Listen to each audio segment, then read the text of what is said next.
வவுனியா நகரிலிருந்து 18 கிலோமீட்டர் தொலைவில் அமைந்திருக்கின்ற 5 ஏக்கர் 9 பரப்பு நிலப்பரப்பை கொண்ட இந்த மாபெரும் காணி விற்பனைக்குள்ளது.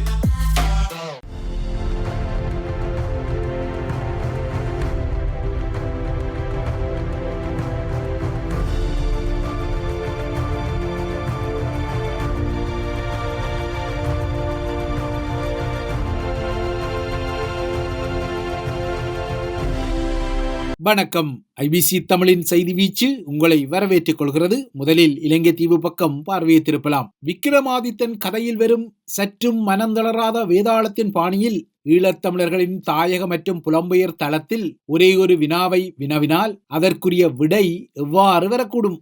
விக்கிரமாதித்தன் கதை ஒரு கற்பனை கதை என்றபடியால் இந்த வினாவுக்கு தவறுதலாக பதிலளித்தால் அல்லது பதில் சொல்ல முடியாமல் திணறினால் கூட உங்கள் சிரசுகள் சுக்குநூறாக வெடித்து சிதறும் சாத்தியக்கூறுகள் இல்லை என்பதால் இந்த வினாவை அச்சமின்றி நோக்கிக் கொள்ளலாம். அந்த வகையில் ஐநா மனித உரிமை அரங்கில் ஏற்கனவே நிறைவேற்றப்பட்ட இலங்கை தீர்மானங்கள் கொழும்பு அதிகார மையத்தின் விருப்பப்படி மீளெடுக்கப்படுமா அல்லது கிடப்பில் போடப்படுமா என்பதுதான் இந்த வினா. இலங்கையில் ஈழத்தமிழர்களின் உதிரப்பலியை மையப்படுத்திய கொழும்பின் பொறுப்புக்கூறல் நகர்வுகளை கொஞ்சமாவது உத்தரவாதப்படுத்திக் கொள்ளும் நோக்கில் இந்த தீர்மானங்கள் இருப்பதாக ஈழத்தமிழர்களின் கணிசமான வகிபாகம் நம்பி கைவைத்துக் கொள்கிறது. ஈழத்தமிழர்களின் கணிசமான வகிபாகத்தில் இவ்வாறான ஒரு நம்பிக்கை இருக்கும் பின்னணியில்தான் இந்த வினா முன்வைக்கப்படுகிறது. ஐநா மனித உரிமை பேரவையின் 58வது அமர்வு நேற்று ஆரம்பித்த போதும் நேற்றைய ஆரம்ப நாளில் இலங்கை தொடர்பான அதிர்வுகள் இடம்பெறவில்லை. எதிர்வரும் நாட்களில்தான் அவ்வாறான அதிர்வுகள் இடம்பெறுவதற்கு சாத்தியக்கூறுகள் உள்ளன. ஆனால் இந்த அதிர்வுகள் ஏற்பட முன்னரே தற்போது ஜெனீவாவில் சுற்றி வரும் ஏகேடிஆரின் வெளியுறவு அமைச்சர் விஜித ஹேரத் எதிர்வரும் நாட்களில் இடம்பெறவுள்ள இலங்கை குறித்த அதிர்வுகளில் நேரடியாக பங்கெடுக்காமல் அதற்கு முன்னரே நாடு திரும்பும் திட்டத்தை கொண்டிருந்தாலும் இலங்கை தீவை மையப்படுத்தி ஏற்கனவே ஜெனீவா அரங்கில் நிறைவேற்றப்பட்ட அனைத்து தீர்மானங்களையும் மீள எடுத்துக்கொள்ளும் வகையில் சில நகர்வுகள் இடம்பெற வேண்டும் என்ற இலக்கில் சில காரியங்களை முன்னகர்த்த தலைப்படுகிறார். இலங்கையில் தமிழ் மக்களின் உரித்துக்களை பாதுகாக்க தமது அரசாங்கம் கடுமையான பிரயத்தனங்களை செய்து வருவதான கரத்துண்டுகளை நீட்டியபடியே விஜித ஹேரத் குலாம் இந்த நகர்வுகளை ஜெனீவாவில் செய்ய தலைப்படுகிறது.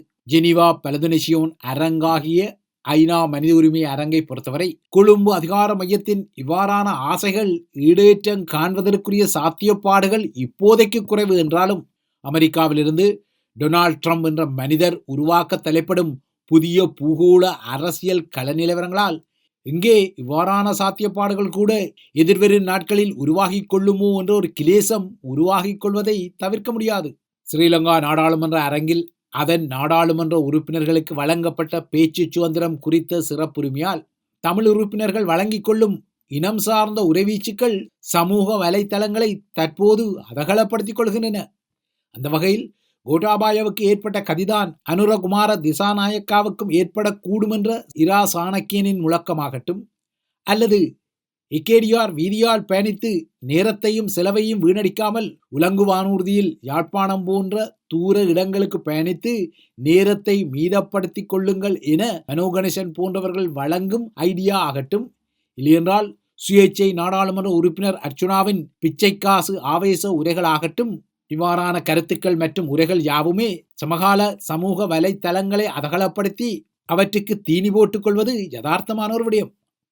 ஆனால் இவ்வாறான அதகலங்கள் சமூக வலைத்தளங்களில் எதிரொலித்துக் கொண்டாலும் உள்ளூர் அரசியல் பரப்பிலும் சரி பூகோள அரசியல் பரப்பிலும் சரி இலங்கை தீவில் தமிழர்களின் அரசியல் வீணவாவை உறுதிப்படுத்திக் கொள்ளும் ஒரு நிலை சொல்லிக் கொள்ளும்படியாக இல்லை என்பதையும் ஏற்றுக்கொள்ளத்தான் வேண்டும்.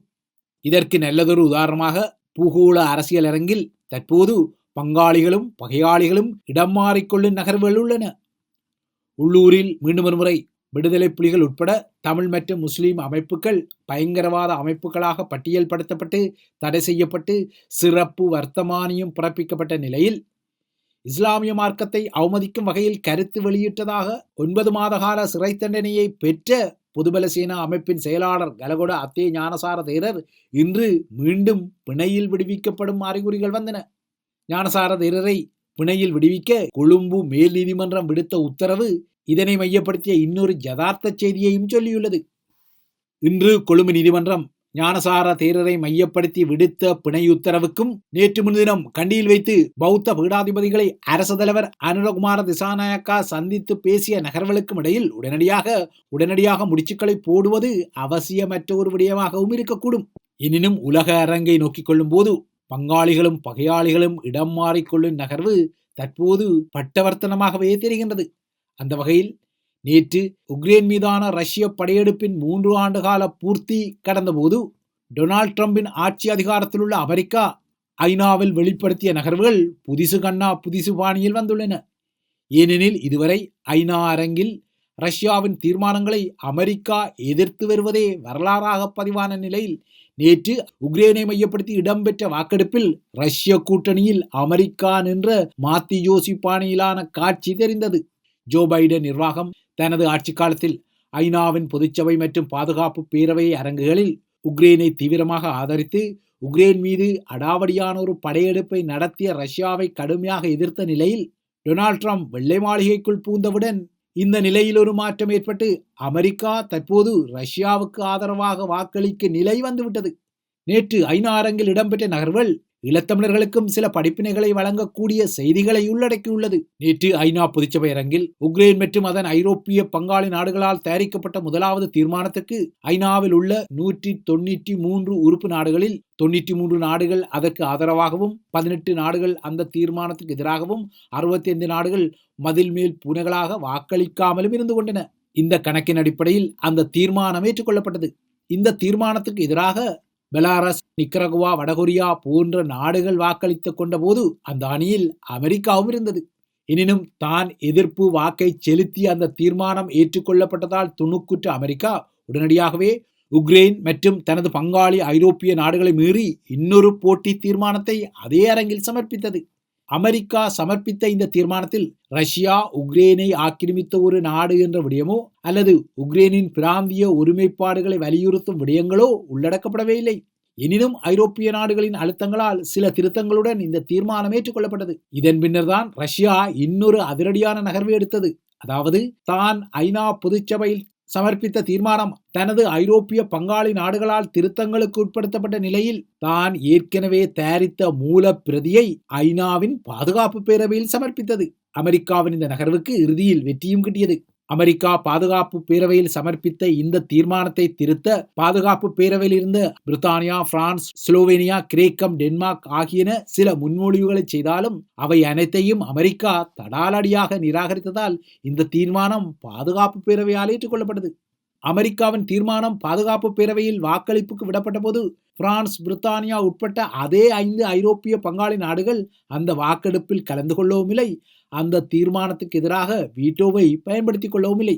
அதாவது ஐநா பாதுகாப்பு பேரவையில் 5 ஐரோப்பிய உறுப்பு நாடுகளின் ஆதரவு இல்லாமலேயே அமெரிக்காவின் இந்த தீர்மானம் நேற்று நிறைவேற்றப்பட்டது. ஆக மொத்தம் ரஷ்யாவின் போரை கண்டிக்கும் ஐநா பொதுச்சபை தீர்மானத்துக்கு எதிராக அமெரிக்கா ரஷ்யாவுடன் இணைந்து வாக்களித்த நகர்வும், அமெரிக்கா தனது நீண்டகால ஐரோப்பிய பங்காளி நாடுகளுடன் முரண்பட்டு கொண்ட நகர்வும் அமெரிக்காவின் பல ஆண்டுகால கொள்கையில் ஒரு அதிர்ச்சியூட்டும் திருப்பமாக இருந்தது. இவ்வாறான ஒரு பின்னணியில் இதே போன்ற ஒரு நிலைமை ஈழத்தமிழர்கள் தொடர்பான ஐநா தீர்மானங்களுக்கும் நாளை நடக்காது என்பதற்கான உத்தரவாதங்கள் ஏதுமே இல்லை. ஒருவேளை ஏகேடிஆர் தரப்புக்கும் அமெரிக்காவுக்கும் இடையிலான சில கச்சிதமான டீல்கள் படிந்து கொண்டால், முன்னரெல்லாம் இலங்கை தீர்மானங்களை நிறைவேற்றிக் கொள்ளும் போது அந்த தீர்மானத்துக்காக உழைக்கும் கோர் குரூப் எனப்படும் இணை அனுசரணை நாடுகளுக்கு தலைமையேற்ற அதே அமெரிக்கா இலங்கை மீது ஏற்கனவே ஜெனீவாவில் பிறப்பிக்கப்பட்ட தீர்மானங்களை மீளெடுக்கும் வகையில் ஒரு தீர்மானத்தை முன்னகர்த்த மாட்டாது என்பதற்கு இப்போது எந்தவிதமான உறுதிப்பாடும் இல்லை என்பது கசப்பான ஒரு விடயம். ஐநாவின் ஜெனீவா அரங்கிலும் சரி, அதன் நியூயார்க் பொதுச்சபை அரங்கிலும் சரி, இப்போது தெரியும் அசுமாத்தியங்கள் இவ்வாறான தட்பவெட்ப சூழல் எதிர்காலத்தில் ஈழத்தமிழர்களை நோக்கியும் இடம்பெறக்கூடும் என்ற பிரதிபலிப்புகளைத்தான் செய்து கொள்கின்றன. ஆனால் ஈழத்தமிழர்களின் அரசியல் பரப்பு, இல்லையென்றால் அதன் ஊடக பரப்பு, இவற்றையெல்லாம் சட்டை செய்து தமது செல்நெறியை நகர்த்திக் கொள்வதாக தெரியவில்லை. ஈழத்தமிழர்களின் அரசியல் பரப்பு இப்போது 9 கட்சிகளின் சங்கு கூட்டணி குறித்தும், ஸ்ரீலங்கா அரசாங்கத்தை நாடாளுமன்ற அரங்கில் எக்ஸ் நாடாளுமன்ற உறுப்பினரும் வை நாடாளுமன்ற உறுப்பினரும் கிழித்து தொங்க விட்டதான யூடியூப் அதகலங்களும், பாதாள உலக கும்பல்கள் தொடர்பான பரபரப்பு செய்திகள் தான் குண்டுச்சட்டிக்குள் குதிரையோடு வைக்கப்படுகின்றன. எதிர்வரும் சித்திரை புத்தாண்டை முன்னிறுத்தி இலங்கையில் குறைந்த வருமானம் பெறும் குடும்பங்களுக்கு அத்தியாவசிய உணவு பொருட்பொதிகளை மானியத்தில் வழங்குவதற்காக 1 பில்லியன் ரூபாவை ஒதுக்கி உள்ளூராட்சி தேர்தலில் வாக்குகளை கவரும் நகர்வுகளுடன் மக்கள் மீது மறைமுகமான வரியை இன்னும் இறுக்கி அவர்களின் வாழ்க்கை செலவையும் அதிகரிக்கவே செய்கின்றது. ஸ்ரீலங்கா அரசாங்கத்தை பொறுத்தவரை தற்போதைய நிலையில் வருமான வரி போன்ற நேரடி வரிகளை அதிகரித்துக் கொள்ளாமல் மக்கள் மீதான மறைமுக வரிகள் ஊடாக அரசாங்கத்துக்கு தேவையான மொத்த வரி வருமானத்தில் 80% திரட்ட அது பாடுபட்டுக் கொள்கிறது. இந்த விடயத்தில் முன்னே அரசாங்கங்களுக்கும் ஏகேடிஆரின் அரசாங்கத்துக்கும் பெரும் வேறுபாடு இருப்பதாக தெரியவில்லை.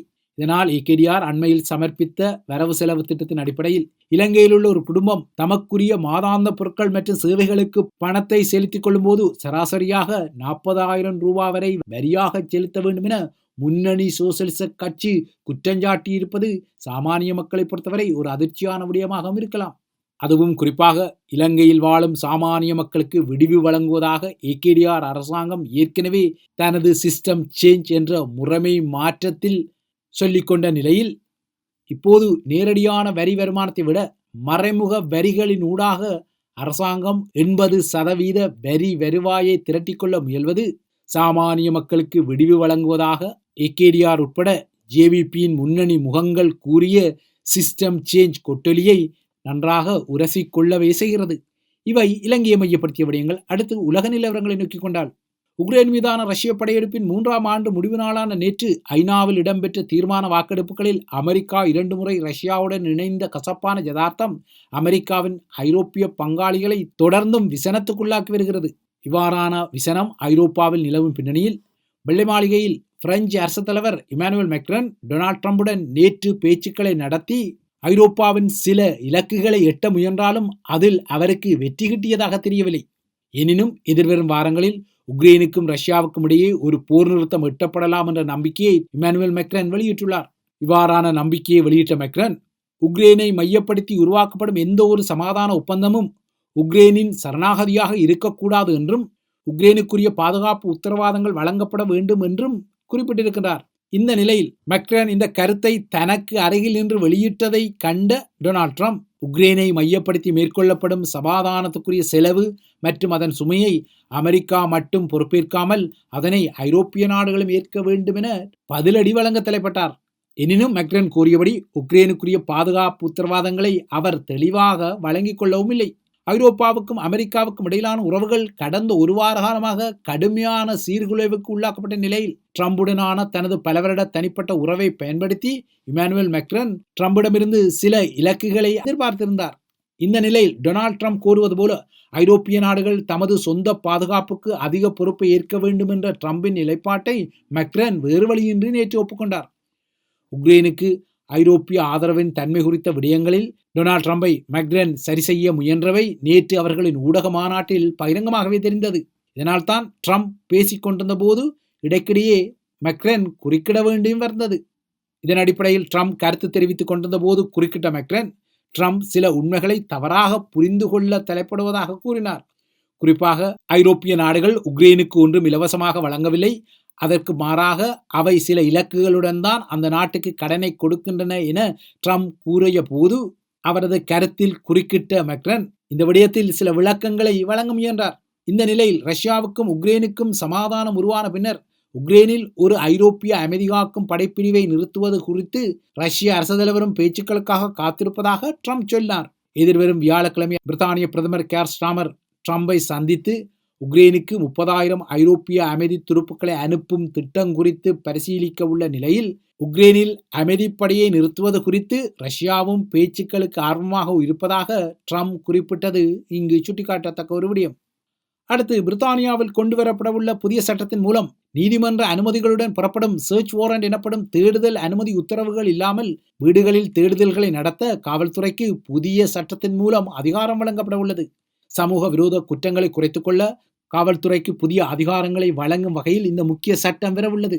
இந்த புதிய சட்டத்தின் கீழ் திருடப்பட்ட ஒரு கைத்தொலைபேசி அல்லது மடிக்கணனி உட்பட்ட மின்னணு பொருட்களை தேடும் வகையில் வீடுகளில் தேடுதல்களை நடத்துவதற்காக நீதிமன்றத்தின் மூலம் தேடுதல் உத்தரவுக்குரிய ஆணையை காவல்துறை பெற வேண்டிய அவசியம் இராது என்பது குறிப்பிடத்தக்கது. இறுதியாக பிரான்ஸ் நிலவரங்களை நோக்கிக் கொண்டால், பிரான்சில் கடந்த சனிக்கிழமை முலோஸில் நடந்த தாக்குதல் குற்றவாளி பிரான்சை விட்டு வெளியேறுமாறு கூறப்பட்ட சட்டவிரோத குடியேறியான அல்ஜீரியராக உள்ள நிலையில் நாட்டை விட்டு வெளியேறுமாறு பணிக்கப்பட்ட வதிவிட அனுமதியற்றவர்கள் தொடர்பான கடுமையான முடிவுகளை எடுக்க நாளை புதன்கிழமை பிரான்சின் குடியேற்ற கட்டுப்பாடு குறித்த குழு தனக்கிடையில் கூடி ஆய்வுகளை நடத்த உள்ளது. தனது சொந்த பிரஜையே அல்ஜீரியா ஏற்க மறுத்த நகர்வுக்கு பிரான்சின் பதிலடியை வழங்குவது குறித்து இந்த கூட்டத்தில் முடிவுகள் எடுக்கப்படும் என எதிர்பார்க்கப்படுகிறது. பிரான்சில் உள்ள அல்ஜீரிய தூதரகம் தனது நாட்டு பிரஜையை அல்ஜீரியாவுக்கு கடத்த பிரான்ஸ் எடுத்த முடிவுக்கு அனுமதியை வழங்க 10 முறை மறுப்பு தெரிவித்த நிலையில் அவ்வாறாக மறுப்பு தெரிவித்த அதே அல்ஜீரிய நபர்தான் கடந்த சனியன்று முல்ஹவுஸில் தாக்குதலை நடத்தியமை பிரான்சில் தற்போது நாட்டை விட்டு வெளியேறுமாறு கூறப்பட்ட சட்டபூர்வமற்ற வதிவிடவாளர்களின் இருப்பு குறித்த பிரச்சனையை பெரும் அரசியல் பிரச்சனையாக மாற்றியிருப்பது குறிப்பிடத்தக்கது. இவைதான் ஐபிசி தமிழின் செய்தி வீச்சு. தொடர்ந்தும் ஐபிசி தமிழுடன் இணைந்திருங்கள்.